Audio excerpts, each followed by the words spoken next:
د سیرت بیان مسلسل وار روان او جاری کله چې نبی له صلوات و سلام فتح مکه وکړه او مکه الله تبارک وتعالى فتح کړه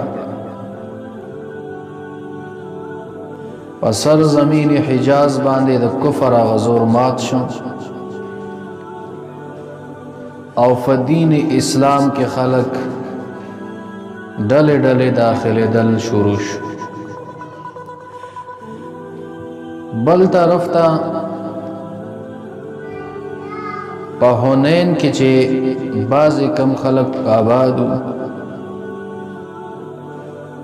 بنو ثقیف او بنو حوازن دیو د فتح مکه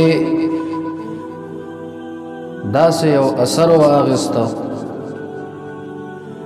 چې ګویا کې مسلمانانو په مکه مکرمه باندې حمله وکړه او د مشرکانو کافرانو صحیح جواب نه دی کړی دیو وسه صحیح مقابله نه ده کړی کني مکه باندې فتح شوی دیو خپل منځ کې سره راغون شو د حوازن قبیله مشر مالک ابن عوف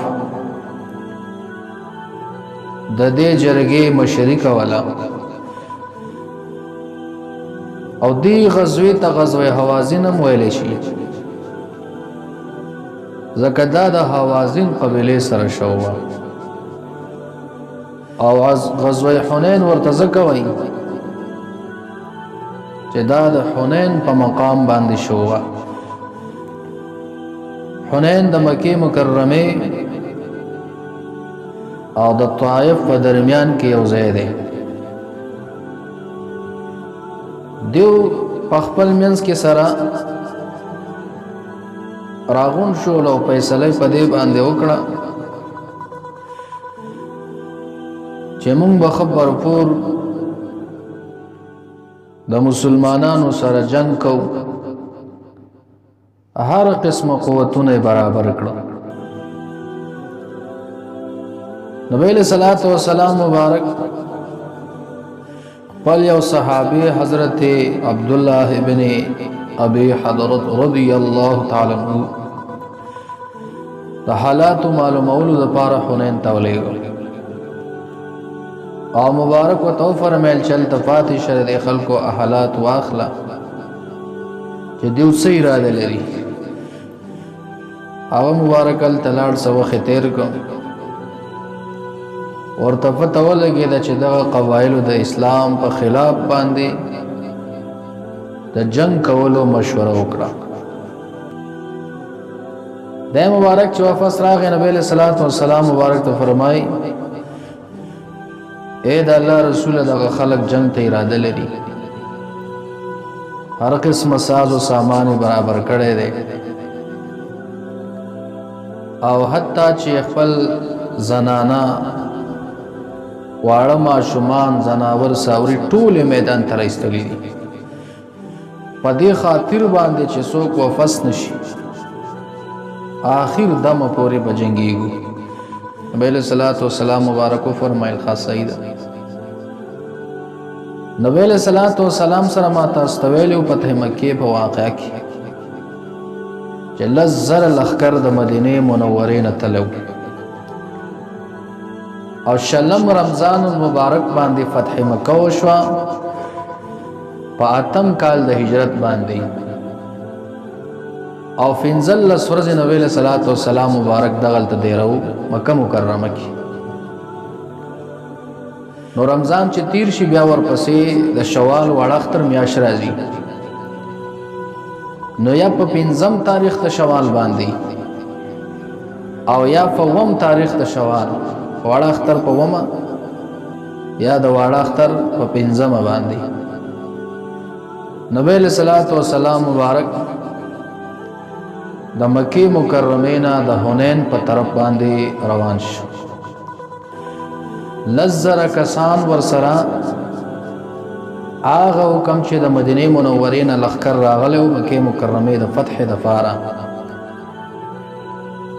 او 2000 کسانو سره په مکه مکرمه کې نور ملګری شو. نبی علیہ الصلوۃ والسلام سره ټول 12000 لښکر برابر شو. 2000 مکه مکرمه چې کم باشندگانو نوی مسلمان شیو داغو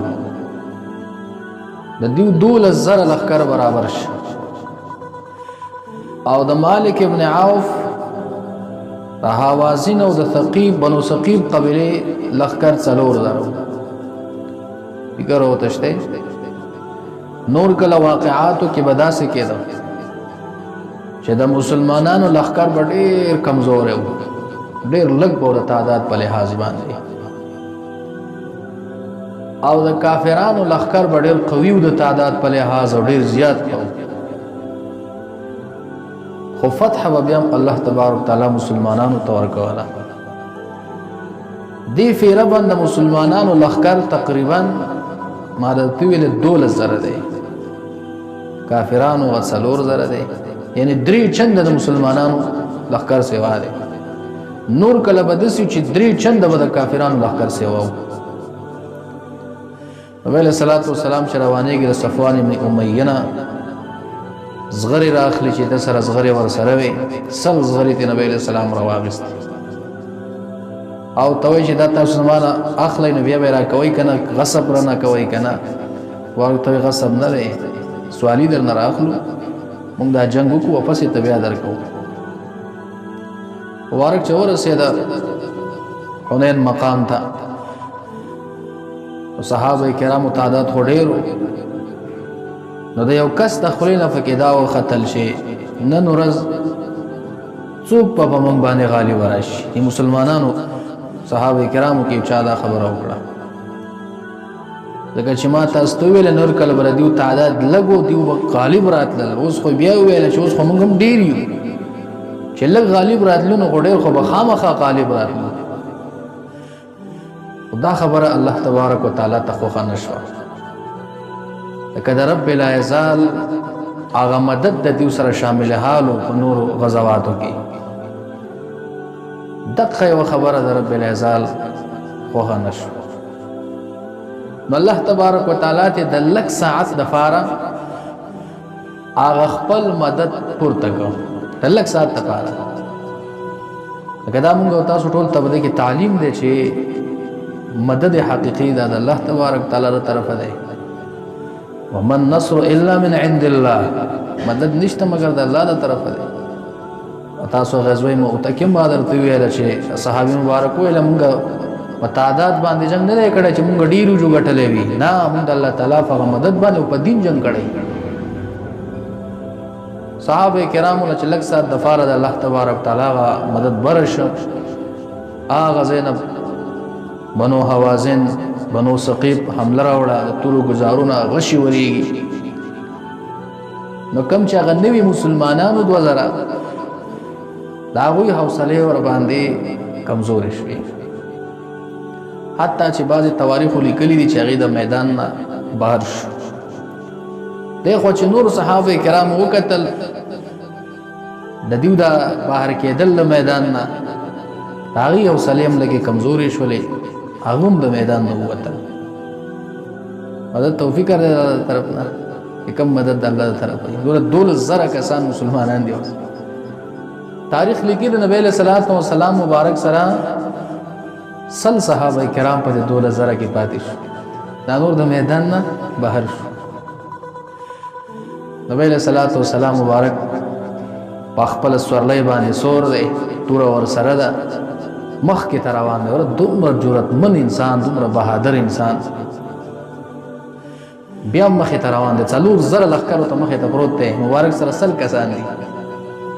په خپل سورلۍ باندې سور دی. مبارک فرمایي انا النبي لا كذب انا بن عبد المطلب، زد الله نبی ما دروغجن دی ما، او زد عبد المطلب صاحب زوی ما. مبارک مخ کې روان دی. حضرت عباس رضی الله عنه چې نبی اسلام ترو دا مبارک ور سره دی، عمر فاروق رضی الله عنه ور سره دی، حضرت ابوبکر صدیق رضی الله عنه، حضرت علی رضی الله عنه، په دې سلو کسانو کې دا صحابه کرام مبارک سره ور سره دي. نبی علیہ الصلوۃ والسلام مبارک حضرت عباس رضی اللہ عنہ فرمائی اس آواز تیز دے اوچت آواز باندې صحابه کرامو ته آواز وکړه یا معشر الانصار ویا للمهاجرین اے د انصار ټولګي دی خوراشي اے د مهاجرین ټولګي دی خوراشي تاواز نو کوي صحابه کرامو ته ورسېده دي ځکه بیا د الله تبارک وتعالى غ مدد غیبی را ورسېد دیو چې د आवाज څنګه واورېده په خپل اسونو باندې لپاسو پتا دای باندې اسونه را واپس کوي چې میدان تراشي خو اس یو دم نه را واپس کوي ډېر په منډه کې دی دیو د خپل صغری راغلی او د استه مړی ته ورچي او د سیراکاږي په دوه لاس باندې ډېر پتا دای باندې دا اسونه راتاو کړه چې اسونه راتاو کړه د نبی له صلوات و سلام مبارک خواته ورسېدل چې دغه 12000 لخر بیا ور مخامخ شو کافرانو ته او تور سٹارټ شولې تقریبا او یو نه لفاسا کافرانو په مردار کړه سلور صحابه کرام پکې شهیدان شو نبی له صلوات و سلام مبارک الله مدد ته ګوره غیبی زه چون موټه غیر واغستل شګي او مبارک صلی الله علیه وسلم داسې ورګزار کړل او یې فرمایل وشاهت الوجوه د دې کافرانو د مخونه دی په دې سره وران شي دغه یو موټه خورې د څلور زره لخر سترګو ته الله تبارک تعالی ورسول د نبی رسول الله معجزه وا ټول ور باندې وړاندې شو بیا مدد الله راغی ما ته ویل مسلمانانو سره چې حقيقي مسلمانانی په حق او حقیقت جنگیږي د اعلان کلمت الحق لپاره مدد هم د دیو سره ای او کله سلګ وخت لپاره پکې سواقع شنو دا خود جنگي په جنگ کې خو خامخا د حالات راځي او دا بعض اعمال چې نن سبا هم د کمزوري زموږ استاد د ایمانی ذکر باندې د غالب راځي کافر په مسلمان غالب نشي راتلی صفر پاور طاقت تاسو ما ونه له وګوري امریکا شل کاله و جنگیدله خپل باندې و تختیدله هم افغانستان مسلمان ته پشان شو ایمان وکنه روسي ورسې مخ کې جنگونه وکړل څلور کاله وسره جنگ وکړو په څلور کاله کې په خپل واپس و تختې نور سره جنگ شو کولای دا د دې زمانه خبره ده دیو چې کله په سترګو کې دا خاوري ورسېدل نو بیا دیو د جنگ هغه چې کوم اراده کړي و ځان سره خپل نارینه او زنانه او ماشومان او څوري او غلامان ټول میدان ته راوستي و تختیدل ټول د میدان چې و تختیدل نو دیو بیا دوزی ګونو ته و تختیدل یو او تاسو نو میګي دغه تنځدې طائف ته بعضی خلک هغه او تاسو ته لاړه و تختیدل او بعضی تی طائف ته لاړه حنین او تاس طائف دا نزدې دی اول سره نو نبی علیہ الصلوۃ والسلام صحابه کرام ورپسې دي حضرت خالد ابن ولید رضی الله تعالی عنہ مبارک مشری کوي نو دیو چې کم او تاس ته تختیدلیو نو نبی علیہ الصلوۃ والسلام مبارک صحابه کرام پسې او تاس ته ورسېدل هغه ته چې دی وکتل د دې صحابه کرام مسلمانانو مقابله ډېره ګرانه ده وس اصلحه واچولې تسلیم شو مسلمانانو ته دیو ته ډیر انتهایی قیدیان راوستل تاریخ لیکي شپږ زره کسان ته قیدیان راوستل دغه غلامان او شی پکې شریک د او تاس نه زینا او بعض کسان ترنه طائف ته تختیدل نو طائف بیا لګ لري او په فاصله کې دغه کسان چې نبی له صلوات و سلام مبارک ته پیښ شول ادین ډیر غنیمتونه هم راوړل چې پاره کې تقریبا 40,000 خان خدا چې بیا ورستو طیب غزوا کېدن هغه سره هم اتم بیا بیان نو دې کې ډیر غنیمت مې انتراغله د طائف او د حنین 40,000 خان د 40,000 نه لفاس بيزي او تقریبا په منونو باندې سپین زر او شپږ زره غلامان قیدیان د نبی له صلوات والسلام دلې او مال غنیمت کې راوستل جعرانه دغلته یو مقام دی مکی مکرمه ته نږدې نبی له صلوات والسلام مبارک امر وکړو چې د دیونه دا کم قیدیان تاسو راوستلې دي او دا کم څه چې په مال غنیمت کې راغلي دي دا جعرانه مقام ته ولېږئ او نبی علیہ الصلوۃ والسلام په بدیل بن ورقا مشر کو چې دې به ته مشري کې او حفاظت پای کې نو دا جعرانه مقام ته دا مال غنیمت دا کم سامان چې و دا ورسېده بیا نبی علیہ السلام